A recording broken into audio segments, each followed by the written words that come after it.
Hey, Megan Scully, and this is the Limerick Post Show. And join me now from Trócaire, it is Karen Fahy. How are you getting on? I'm good, Megan. How are you? I'm so good. Now, I believe you're a Limerick lady yourself. I am, that's right. Yeah, I'm originally from Croom in County Limerick, and I went to college there in UL and then moved up the country. Oh gosh, a good number of years ago now. But yeah, like obviously very, very proud of my Limerick roots. Absolutely. Now, of course, we are, as I mentioned, working there for Trócaire, and we are, of course, going to talk about the Trócaire, the box campaign and appeal. But for those who maybe aren't aware of the work that Trócaire do, can you remind us? Yeah, so Trócaire was actually set up in 1973, so that's Wow. 49 years. So next year we've got a big birthday coming up. Um, and I suppose from the moment that we were set up, I suppose we have two functions, if you like. We call it our dual mandate. So what that means is that overseas, we provide whatever help and support we can to areas of the world that are most in need. And then in Ireland, we also have a function, and that is to, I guess, educate people on the root causes of poverty and injustice. And by people, I mean very young children all the way up to, to adults. And the idea behind that is that if people have a greater understanding of global development issues, then they are more motivated to themselves become active global citizens and to take action for a more just and a more sustainable world. So we're working currently in over 25 countries. And as I say, doing that work, year in, year out. We've seen massive changes in the world in that time. And some, really positive progress has been made. But the Trócaire box, our annual Lenten campaign, like not only is that box a mechanism and a way of giving, but it is symbolic of the continuing need in the world today.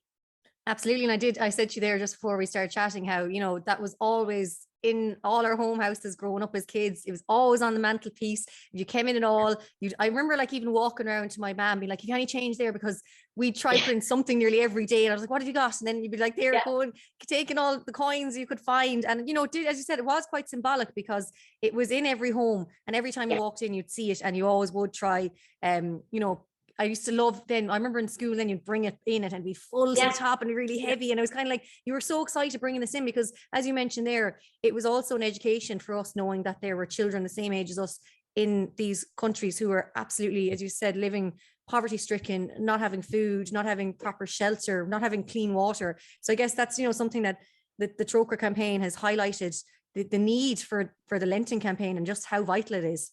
Yeah, absolutely. And I mean, I've even heard stories of families where there'd be a few boxes on the go and there'd be competitions in the house as to whose box was, the fullest, taking it into school. But I like what you said there as well. You touched on, it being a way of connecting Irish children with, children in the global South. And the idea, as Irish society becomes more diverse and as the classrooms become more diverse, like we really wanted to be seen as a symbol of connectedness, and that children can, resonate with children in other countries. And it's like, a lot of the education resources that our development education team produce around this time as well, it's all about highlighting the similarities between kids in different countries. And how all kids go on about their day, and they get up in the morning and they're heading to school and they're meeting their friends and they're learning, and that's no different the world over. And so we love that aspect of things as well, in terms of the connectedness of children in Ireland with children overseas, and how similar their lives are in many respects as well. And I read there that there's 700,000 of those boxes available. So for those maybe who haven't had a chance to get one or pick one up, where can you get them? So every year we distribute the boxes primarily through schools and also through churches and parishes.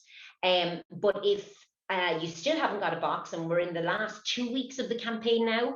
I mean, one of the quickest ways is to drop into your local church. They'll be, on the altar rails, or, at the doors as you go in. But also as well, you can go online to trócaire.org, and there's a tab that says ways to get involved. Simply fill out an order form, and we'll get that out. And so while we're in the last 2 weeks of the campaign, it's still not too late. People can get a box, fill it up quickly, and then get it back to us.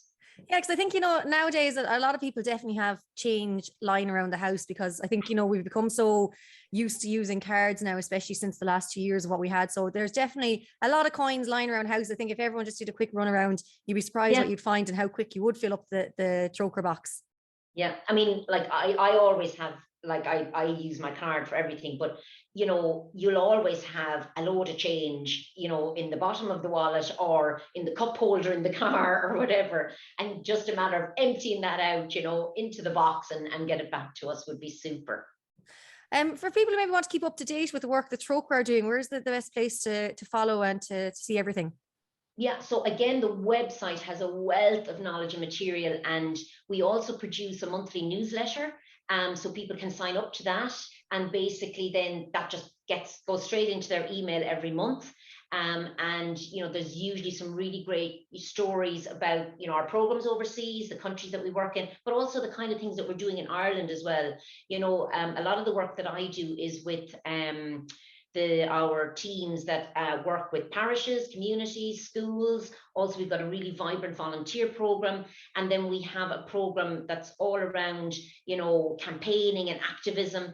All of that information is available on our website as well. And it's a brilliant way to, even just to get involved with us. You don't have to sign your life away when you look to get involved or volunteer with us.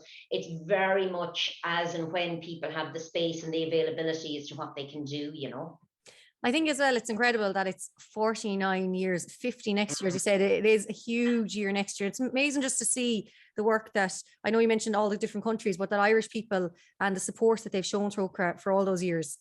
Yeah, no, absolutely. And I mean, I've traveled a few times overseas with Trócaire. I remember one trip was to Ethiopia. I actually went with a number of trad musicians one year. They were doing a campaign for us. And it was just fantastic, to visit some of the communities. One particular community right up in the mountains in southern Ethiopia just struck me. I mean, like, they were singing and dancing when we arrived in, and of course our musicians then were returning the singing and dancing in kind. But just some of the projects that we saw in that particular community, it was mind-blowing in terms of the impact that support from people in Ireland was having. And I suppose I would like to say as well, a very important point on how Trócaire works overseas is we work in partnership. We call it our partnership model. So whenever we, move into a country or a region or a community, we first of all understand who are the local organizations already working in those communities. Because by sitting down with those local organizations, with the communities themselves, they have a wealth of knowledge that they're bringing to the table around what it is they're struggling with, what it is they are already doing, but where are the gaps? And then it's those gaps that we explore with them, be it in terms of technical support that Trócaire staff can offer, or indeed very much and very importantly, monetary support. And then it's a kind of a collaboration in terms of how we design the solutions. So you'll never find us going in saying, you should do it like this. It's always, first of all, being curious and asking the questions. What's going on for you? What do you need? How can we help? And then channeling Irish people's support in that way with those communities so that they're devising the solutions that will have the most impact for them.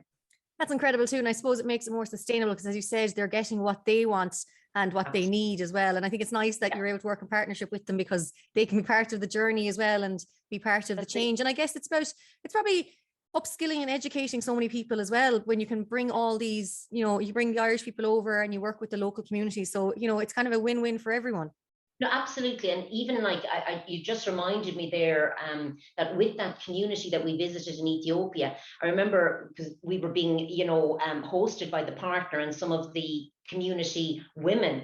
And, they were kind of saying that they were getting to a point where they were pretty much self-sufficient at that point, and the partner was going to move to another community in that region to start working with them, because, as I say, this community were able to very firmly stand on their own 2 feet.